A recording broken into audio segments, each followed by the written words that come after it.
दोस्तों, आज हम आपको ले चलेंगे एक ऐसे सफर पर जो सिर्फ एक राज्य के भारत में शामिल होने की कहानी नहीं है।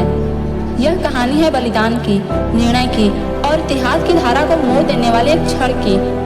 यह है जम्मू और कश्मीर के भारत में विलय की पूरी दास्तान, एक कहानी जो हर भारतीय को जाननी चाहिए। 1947 का साल, भारत अंग्रेजों की गुलामी से आज़ाद हो चुका था, लेकिन साथ ही देश दो हिस्सों में बढ़ चुका था, भारत और पाकिस्तान। ब्रिटिश सरकार ने रियासतों को आज़ादी दी कि वे भारत या पाकिस्तान में शामिल हो सकते हैं या चाहे तो स्वतंत्र रह सकते हैं। जम्मू और कश्मीर एक ऐसी रियासत जो भौगोलिक रूप से पाकिस्तान से सटी थी, लेकिन जिसकी बहुसंख्यक जनता मुस्लिम थी और शासक महाराज हरि सिंह हिंदू। महाराज हरि सिंह न भारत में मिलना चाहते थे न पाकिस्तान में। उनकी इच्छा थी कि जम्मू कश्मीर एक स्वतंत्र देश बना रहे, लेकिन पाकिस्तान की नीयत ठीक नहीं थी। उसने जम्मू कश्मीर पर कब्जा करने की योजना बनाई।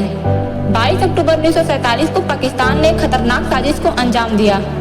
उसने पठान कबायलियों को उकसाया और उन्हें जम्मू कश्मीर पर हमला करने के लिए भेज दिया। इन कबायलियों ने बारामूला जैसे कस्बों में लूटपाट, बलात्कार और कत्लेआम शुरू कर दिया। पूरा कश्मीर जल उठा। महाराजा को मजबूरी में श्रीनगर से जम्मू भागना पड़ा। अब उन्हें समझ आया, अगर भारत से मदद नहीं ली तो पूरा कश्मीर पाकिस्तान के कब्जे में चला जाएगा। महाराज हरि सिंह ने भारत सरकार से मदद मांगी, लेकिन भारत के गृह मंत्री सरदार वल्लभ भाई पटेल ने साफ कहा, अगर भारत से मदद चाहिए तो पहले विलय पत्र पर हस्ताक्षर करने होंगे। 26 अक्टूबर 1947 की रात को महाराज ने विलय पत्र पर हस्ताक्षर कर दिए और जम्मू कश्मीर भारत का आधिकारिक हिस्सा बन गया।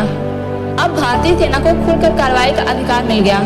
27 अक्टूबर को भारतीय वायुसेना ने पैराट्रूपर्स के साथ श्रीनगर एयरपोर्ट पर लैंड किया और फिर शुरू हुआ दुश्मनों को खदेड़ने का संग्राम।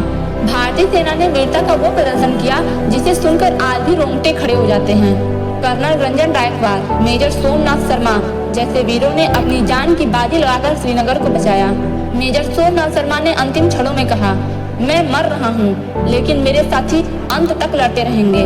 कश्मीर को कोई नहीं छीन सकता, और उन्होंने अपना सर्वोच्च बलिदान दे दिया। उन्हें मरणोपरांत पहला परमवीर चक्र दिया गया। भारत ने पाकिस्तान की घुसपैठ को अंतर्राष्ट्रीय मंच पर उठाया और मामला संयुक्त राष्ट्र में पहुंच गया, लेकिन यह एक बड़ी भूल साबित हुई। संयुक्त राष्ट्र ने युद्ध विराम की सिफारिश की और 1 जनवरी 1949 को सीजफायर लागू हो गया।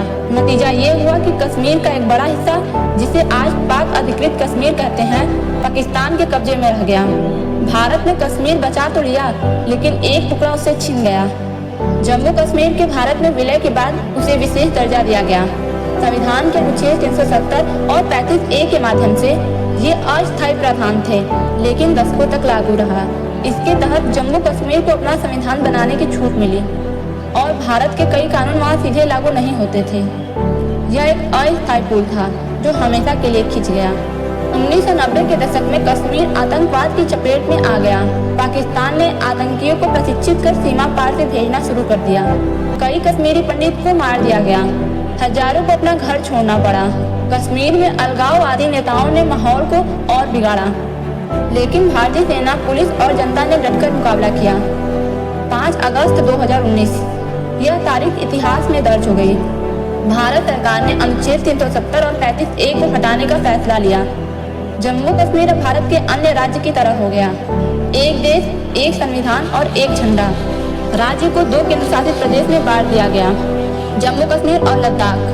यह फैसला बहुत शास्त्री था और आज उसका असर दिखने लगा है। दोस्तों, जम्मू और कश्मीर का भारत में विलय केवल एक भूगोल की कहानी नहीं है, यह इतिहास है, यह हमारी पहचान है। यह बताती है कि अगर संकल्प मजबूत हो तो कोई भी चुनौती बड़ी नहीं होती। महाराज हरि सिंह का निर्णय, सरदार पटेल की दृढ़ता, भारतीय सेना का बलिदान और अंततः देश का एकजुट संकल्प, यही है इस कहानी की आत्मा। जय हिंद।